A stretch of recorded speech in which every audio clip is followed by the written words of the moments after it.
നാത്തൂനായിട്ട് പുറത്തെവിടെയും പോയില്ലല്ലോ എന്ന് ഓർത്തിരിക്കുമ്പോഴാണ് ആരോ പറഞ്ഞത് കുറ്റ്യാടി ചന്ത ലാസ്റ്റ് ഡേ ആണ്. എന്നാൽ പിന്നെ ഒന്നും നോക്കണ്ട, നമുക്ക് ചന്തക്ക് പോയാലോ. ഓക്കെ സെറ്റ് എന്ന് നാത്തൂനും. അങ്ങനെ ടൈം നോക്കിയപ്പോൾ രാത്രി 10 മണി. ഇതൊക്കെ ഒരു ടൈമാണോ? അങ്ങനെ ഞങ്ങൾ 10-10:30 ആയപ്പോൾ വീട്ടിൽ നിന്ന് ഇറങ്ങി ചന്തയിലോട്ട് പോയി. അത്യാവശ്യം നല്ല തിരക്കുണ്ടായിരുന്നു, ലാസ്റ്റ് ഡേ അല്ലേ. ഒന്നും പേടിക്കാനില്ല, ഞാനില്ലേ കൂടെ എന്നും പറഞ്ഞ് പുള്ളിക്കാരി എന്നതേ ഈ റൈഡിൽ പിടിച്ചിരുത്തിയിട്ടുണ്ട്. സത്യത്തിൽ എൻ്റെ ദയനീയമായ നോട്ടം കണ്ടാൽ നിങ്ങൾക്ക് മനസ്സിലാവും എനിക്ക് ഒട്ടും പേടിയില്ല എന്നുള്ളത്. ആദ്യമൊക്കെ പതിയെ അങ്ങോട്ട് പോയി, ഇത്രയേ ഉള്ളൂ, സോ സിമ്പിൾ എന്ന് വിചാരിച്ചു. പിന്നെ എൻ്റെ അമ്മ എനിക്ക് ചുറ്റുമുള്ളതൊന്നും ഓർമ്മ വന്നില്ല.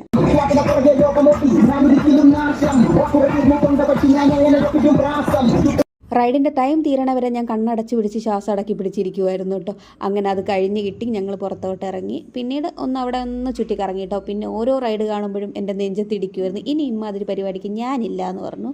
ചന്തയിൽ വന്ന മക്കൾക്ക് ഓരോ ടോയ്സ് നിർബന്ധമാണല്ലോ. അങ്ങനെ അവർക്ക് ഓരോ ടോയ്സും മേടിച്ചു കൊടുത്ത് ഞങ്ങൾ ഓരോ ഐസ്ക്രീമും തിന്നു. അങ്ങനെ ഞങ്ങളും ഹാപ്പി, നാത്തൂനും ഹാപ്പി. ഞങ്ങൾ വീട്ടിലേക്ക് തിരിച്ചു പോയി. അപ്പോൾ അത്രയേ ഉള്ളൂ.